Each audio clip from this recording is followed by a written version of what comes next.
अब ख्वातीन का मसला कोई 70-80 साल बाबा नहीं समझ सकता। उनका मसला नौजवान जो हमारी जो फीमेल्स जो बहनें हैं, नौजवान बहनें हैं, उनका मसला 70 साल बाबा कैसे समझेगा। उनका फिर वो 70 साल बाबा फिर वही कहेगा अली दी मस्त सिलाई मशीन एकदम तो सब ठीक लगता है कोट ऐसी तुम गोट भी तरशु आते। फिर यही मिसाल है इस जिस हल्के से जिसने जीतना था, जिनकी पोजीशन जो मजबूत थी, मुस्तहकम थी, उन्होंने अपने हल्के से जीत लिया। जैसे हल्का 2 से हफीजुर रहमान की पोजीशन मजबूत थी, उसने जीत लिया। हल्का 1 से अमजद साहब इंतहाई मजबूत कैंडिडेट थे, जिन्होंने जो है पहले कहा था कि हम दिन को तारे दिखाएंगे। उन्होंने जाहिर सी बात है उन्होंने मेहनत की थी, तो फिर उसने ये डायलॉग मारा होगा कि दिन को तारे दिखाएंगे। बल्दियाती इलेक्शन गिलगित बल्तिस्तान के अंदर होना निहायत ज़रूरी है। जिस तरह जो बड़े इलेक्शन हैं, हल्के के जो इलेक्शंस हैं वो ज़रूरी है, इसी तरह बल्दियाती इलेक्शन का भी होना ज़रूरी है। सियासत में आने की मेन वजह यह है कि ये जो बैठे हुए जो विरासती जो सियासत करने वाले लोग हैं, उनका खात्मा बल्दियाती इलेक्शन के जो उम्मीदवार हैं उनके ज़रिए हो सकता है। बिस्मिल्लाहिर्रहमानिर्रहीम। अस्सलाम वालेकुम नाज़रीन, आप लोग देख रहे हैं लेपर्ड मीडिया और मैं हूं आपकी मेज़बान Husaina Murtaza. Program political desk के एक नए एपिसोड में हम आप लोगों को खुशामदीद कहते हैं। आज के प्रोग्राम में हमारे साथ मौजूद है अजहान राजपूत, जो कि लोकल बॉडी इलेक्शन वार्ड 32 के उम्मीदवार है। तो आज के प्रोग्राम में हम जानने की कोशिश करेंगे इनकी सियासी जो है विजन के हवाले से कि क्या सोच लेके ये सियासत में आए हैं, यंग यूथ है और इनके क्या गोल्स है, क्या चाहते हैं, यूथ के लिए क्या करना चाहते हैं, अपनी कम्युनिटी के लिए किस तरह सर्व करना चाह रहे हैं। तो सबसे पहले सर हम आपको खुशामदीद कहते हैं। बिस्मिल्लाहिर्रहमानिर्रहीम। सबसे पहले लेपर्ड मीडिया और उसकी पूरी टीम का बेहद शुक्रिया कि उन्होंने वो हमेशा नौजवानों को अपने प्लेटफॉर्म पे मदऊ करते हैं और नौजवानों के जो जो इश्यूज हैं उनको हाईलाइट करने की कोशिश करते हैं। इस पे पूरी लेपर्ड मीडिया की जो टीम है उसको मैं खराज तहसीन पेश करता हूँ कि वो हमेशा इसी तरह बुलाती हैं। आपका भी शुक्रिया कि आप नौजवानों के ऊपर फोकस करती हैं, नौजवानों को बुलाती हैं, क्योंकि अब वक्त है नौजवानों का। इस इलाके को और इस देश को बदलना है नौजवानों ने। तो ये दर्द ये फिक्र लेके नौजवान मैदान पे उतरते हैं और आप जैसे बाशऊर हमारी बहनें जो सहाफत के मैदान पे अपना नाम बना चुकी हैं, वो उन नौजवानों को बुला लेती हैं जो खित्ते के मसाइल और खित्ते के जो लोगों के जो डिमांड्स हैं कहाँ पहुँचाना है और डिमांड्स को किस तरह हल करवाना है, इस तरह आप नौजवानों को बुलाती हैं और वो अपने डिमांड पेश करते हैं और आपके प्रोग्राम पे आके आपके प्रोग्राम की वसादत से वो अपने जो डिमांड है वो आगे पेश करते हैं और आपके प्रोग्राम की वसादत से वो लोग सुनते हैं उस प्रोग्राम को और उसको हल करने की कोशिश करते हैं मुक़्तदर हल के। Thank you so much. अच्छा, सबसे पहला सवाल मेरा आपसे ये है कि आप क्या समझते हैं गिलगित बल्तिस्तान में बल्दियाती इलेक्शंस होना कितना ज़रूरी है और आपको क्या लगता है कि बल्दियाती इलेक्शन गिलगित बल्तिस्तान के मसाइल का हल है? बल्दियाती इलेक्शन गिलगित बल्तिस्तान के अंदर होना निहायत ज़रूरी है। जिस तरह जो बड़े इलेक्शन हैं, हल्के के जो इलेक्शंस हैं वो ज़रूरी है, इसी तरह बल्दियाती इलेक्शन का भी होना ज़रूरी है, क्योंकि ये भी होने चाहिए। कुछ मसले हैं वो हुकूमत अपने जो हल्के के जो कैंडिडेट हैं वो हल करवाएगी और कुछ जो है वो छोटे लेवल पे जो कामकाज जो होते हैं वो निचले तबके के जो बल्दियाती जो उम्मीदवार होगा वो अपने मसले हल करवाने की कोशिश करेगा, क्योंकि ये काम दोनों का होता है। एक तो हल्के से जीतने वाले असेंबली के मेंबर का और दूसरे जो वार्ड का जो मेंबर होगा उनका काम होता है कि वो अपने इलाके को डेवलपमेंट की तरफ लेके जाए। दोनों का अहम किरदार है, होना चाहिए ये इलेक्शन।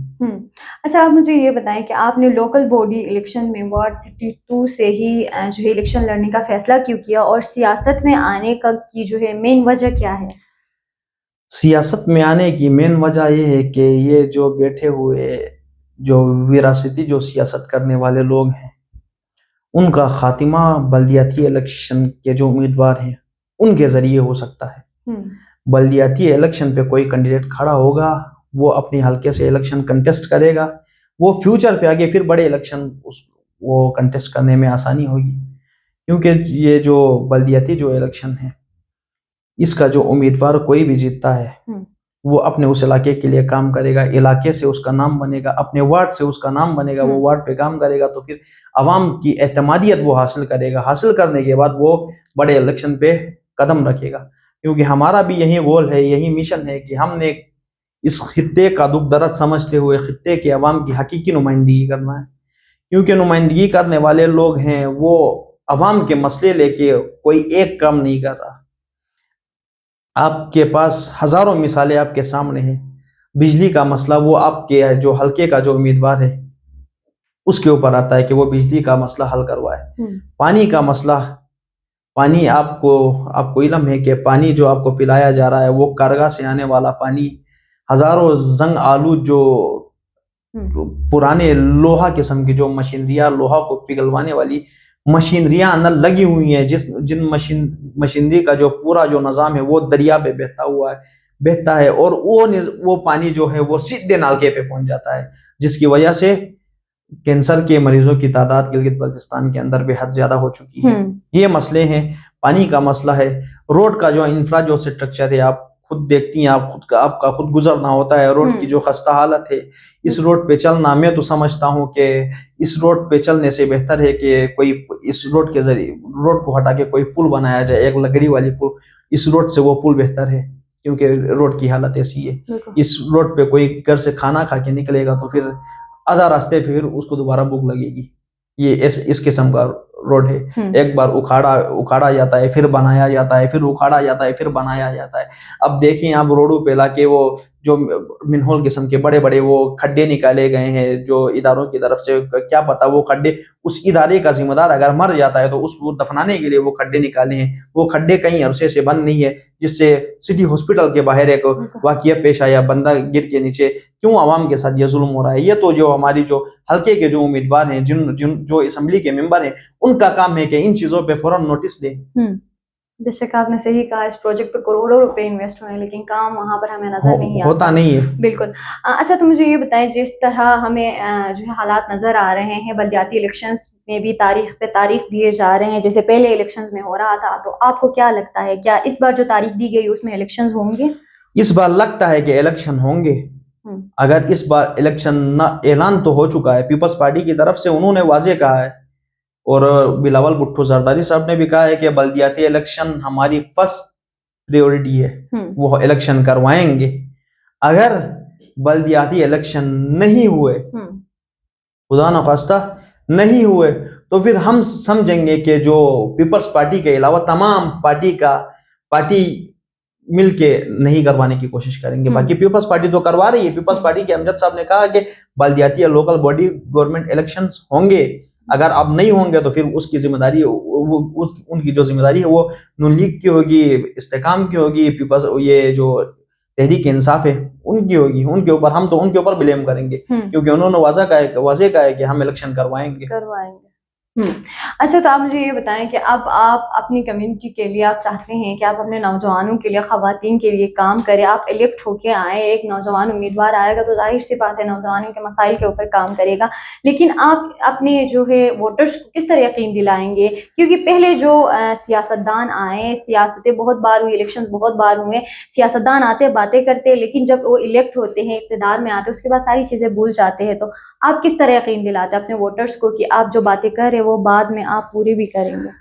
बिल्कुल ऐसा ही है कि हम जो बातें करेंगे वो हलफ उठा के करेंगे। जो भी सियासतदान आता है, सियासत चमकाता है, कोई ओहदे पे आता है तो वो अपने लिए पैसे और मराद वो करने के लिए आता है। क्योंकि यहाँ जो है ये सियासत जो है हमारे है, तो सियासत एक इबादत है, क्योंकि इसको हमारे जो लोग हैं वो इबादत समझ के नहीं कर रहे, क्योंकि सियासत जो है इबादत है। इस इबादत को समझते हुए हमने कहा हम काम करेंगे तो हम कामयाब होंगे। यहाँ अगर सियासत के लिए लोग, कोई बंदा खड़ा होता है, गाप से गाए गाप से घर, कहाँ जाए ये बेघर, वही मिसाल है।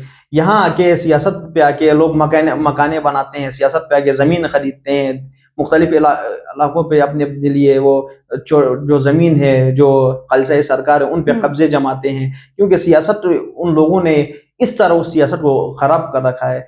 हमारी जो, हम जब भी इक़्तिदार पे आएंगे, भला वो हल्के का इक़्तिदार, वो हल्के पे हम जीतें, या भला हम बल्दियाती इलेक्शन कंटेस्ट करके हम अपने उस वार्ड से विन कर लें, हमारी फर्स्ट प्रायोरिटी जो होगी वो नौजवानों के ऊपर हम काम करेंगे। क्योंकि हमारे नौजवान हैं, बेरोजगार है, यूनिवर्सिटी से फारिग शुदा नौजवान आज चौकीदारी के पीछे लगे हुए हैं।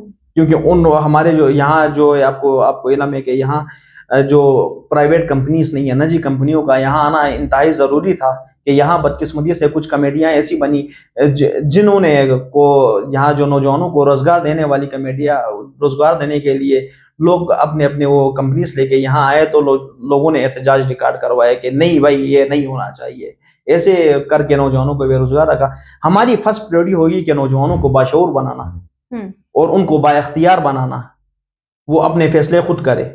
और हमारी जो दूसरी जो प्रायोरिटी होगी वो खवातीन को सिलाई कढ़ाई के पीछे लगाया जाता है। भाई वो 1999 से वो सिलाई कढ़ाई के पीछे एक बुजुर्ग को लाके शिना पे कहा जाता है कि अलीफी पे तुझ जगते हैं मस्त सिलाई था मिसते, वो वाली मिसाल है। अब तो वो सिलाई कढ़ाई से उनको निकाल के उनको पावराइज करके किसी और उस पे लाया जाए, क्योंकि जो फीमेल्स है वो पावराइज्ड हो, उनको पावराइज करें। यहाँ होता है ये नहीं है, जो भी हुक्मरान बनता है, जो भी यहाँ असेंबली पे पहुंच जाता है तो वो क्या करता है, लाके कोई एक छोटी एक मोहल्ले के अंदर कोई कमेटी बनाता है। कमेटी बनाने के बाद कुछ सिलाई मशीन लाके उनको तोहफे देता है कि आप सिलाई वो करें और अपना रोजगार कमाए। भाई सिलाई कढ़ाई का वो दौर गुजर चुका, अब आगे जो फीमेल्स के लिए कुछ और करना चाहिए। फीमेल को लाके ये फ्रीलांस की तरफ फीमेल को लेके जाएं, उनके लिए प्रोग्रामात रखे, उनको पावराइज करे, उनके लिए मुख्तलिफ जो स्कूल्स हैं उनके अंदर उन पे सेशंस रखे। फीमेल को तो इस तरह का वो पावराइज करना चाहिए, यहाँ लाके सिलाई कढ़ाई के पीछे लगाया जाता है। ये हमारी जो गरीब गुरबा जो फीमेल्स है वो सिलाई कढ़ाई के पीछे लग जाएंगी, इनकी जो बीवियां हैं वो असेंबलियों पे जाएंगे।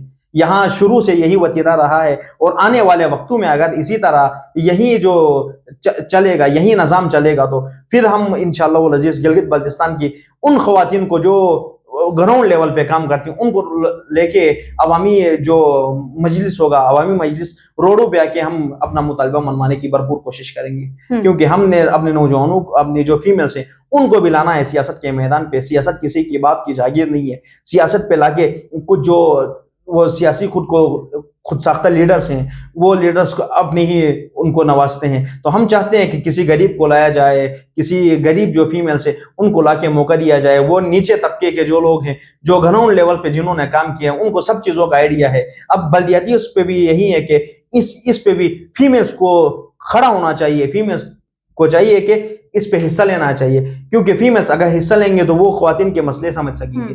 अब ख्वातीन का मसला कोई 70-80 साल बाबा नहीं समझ सकता, उनका मसला नौजवान जो हमारी जो फीमेल्स जो बहनें हैं, नौजवान बहनें हैं, उनका मसला 70 साल बाबा कैसे समझेगा। उनका फिर वो 70 साल बाबा फिर वही कहेगा अली दी मस्त सिलाई मशीन एकदम तुझा को ठीक लगता है कोट ऐसी तुम गोट पे तरशु आते। फिर यही मिसाल है।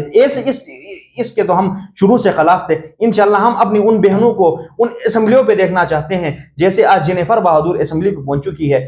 इसी तरह जैसे शहीद सैफुर रहमान साहब की जो वाइफ है, जो इंतहाई काबिल है, वो असेंबली पे पहुंच चुकी है। इसी तरह दूसरी जो हमारी फीमेल्स जो है, हमारी हारामुश की हमारी बहन जो असेंबली पे पहुंच चुकी है, जिसने ग्राउंड लेवल पे काम किया है। ऐसी फीमेल्स का होना निहायत जरूरी है असेंबली के अंदर। ऐसी अगर फीमेल्स होंगी तो तब जो फीमेल्स के अंदर वो रुझान होगा, रुझान बढ़ जाएगा कि ग्राउंड लेवल पे काम करने वाली को असेंबली तक पहुंचाया जा सकता है। इस तरह करना चाहिए। यहाँ जो है लाके किसी और को लाके खड़ा करके उन जिनका पीछे सोर्स है उनको लाके असेंबली पे पहुंचाया जाता है, जिनका सोर्स नहीं है उनको बैठ के किसी सिलाई कढ़ाई के पीछे लगा के एक उसकी उस्ताद होती है और 70-80 उसके शागिर्द होते हैं। वो जाके पूरा दिन उनकी सिलाई सीखने के लिए हजारों कपड़े वो सीखती हैं और उनका कोई 1% भी उनको फायदा नहीं मिलता है, क्योंकि वो फायदा जो होता है वो सारे जो बड़ी जो लीड करती है उनको होता है। अच्छा, तो आप क्या समझते हैं जो जनरल इलेक्शंस हुए उनके हवाले से आपका क्या ख्याल है? क्या जो है फेयर हुए जो इलेक्शंस थे वो? जनरल इलेक्शन जो हुए वो फ्री एंड फेयर हुए।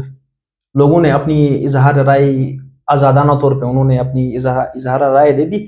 जिस हल्के से जिसने जीतना था, जिनकी पोजीशन जो मजबूत थी, मुस्तहकम थी, उन्होंने अपने हल्के से जीत लिया। जैसे हल्का 2 से हफीजुर रहमान की पोजीशन मजबूत थी, उसने जीत लिया। हल्का 1 से अमजद साहब इंतहाई मजबूत कैंडिडेट थे, जिन्होंने जो है पहले कहा था कि हम दिन को तारे दिखाएंगे। उन्होंने जाहिर सी बात है उन्होंने मेहनत की थी, तो फिर उसने ये डायलॉग मारा होगा कि दिन को तारे दिखाएंगे। उन्होंने मजबूत तरीके से और भारी अक्सरियत से उन्होंने जीता। अस्तौर से फरमान फारूक, गिजर से जहां और तांगिर से किफायत, दारियल से नसीम, ये जीते हैं। ये फ्री एंड फेयर है। इस पे जो हमारे जो इदारे हैं जो रियासती इदारे हैं वो दाद के मुस्तहिक हैं, क्योंकि उन्होंने फ्री एंड फेयर इलेक्शंस करवाए। बाकी इस तरह नहीं है कि किसी के 2 वोट हैं उनको लाके 200 बना ले, किसी के 2000 हैं उनको लाके 20,000 बना ले, ऐसा तो नहीं हुआ है। वो इलेक्शन पे ऐसा होता नहीं है कि लोगों का कहना होता है कि फ्री एंड फेयर नहीं हुए। भाई ये तो एक इल्जाम है। कोई भी वो जो मतलब कैंडिडेट होता है उस हल्के का, वो अगर कमजोर होता है तो वो किसी को ब्लेम करता है कि ये हम में मजबूत था, उसको जिताया गया। ये एक वो अवाम के जहनों पे एक वो गलत वो डाल दिया जाता है। तो हम शुरू से हमने कहा है कि तो वहां से जो जीतेंगे वो असेंबली के मेंबर होंगे, और वो मेंबर हुए। वो अब इलेक्शन का जो वो तो चला गया। अब देखना ये है कि जो मेंबर सेलेक्ट हुआ है इलेक्शन पे, वो सिलेक्ट हुआ है, वो असेंबली पहुंच चुका है, अब वो काम करे, उस पे आवाम उनको प्रेशराइज दे। अब ये बात तो चली गई कि फ्री हुआ इलेक्शन, फ्री हुए या फ्री फेयर हुए या नहीं हुए, फ्री फेयर इलेक्शन हो चुके।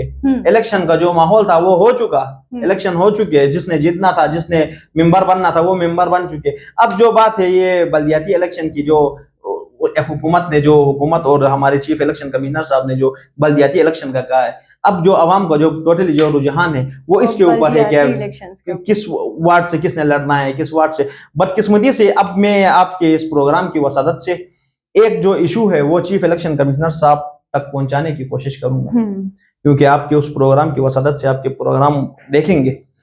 वार्ड जो है, कुछ वार्ड्स पे वोट ज्यादा है और कुछ वार्ड्स पे वोट कम है। कम वोट पे चीफ इलेक्शन कमिश्नर साहब ने जो सीट्स है वो ज्यादा दिया है, ज्यादा वोट्स जहां हैं उन पे वो उन्होंने सीट कम दिए हैं।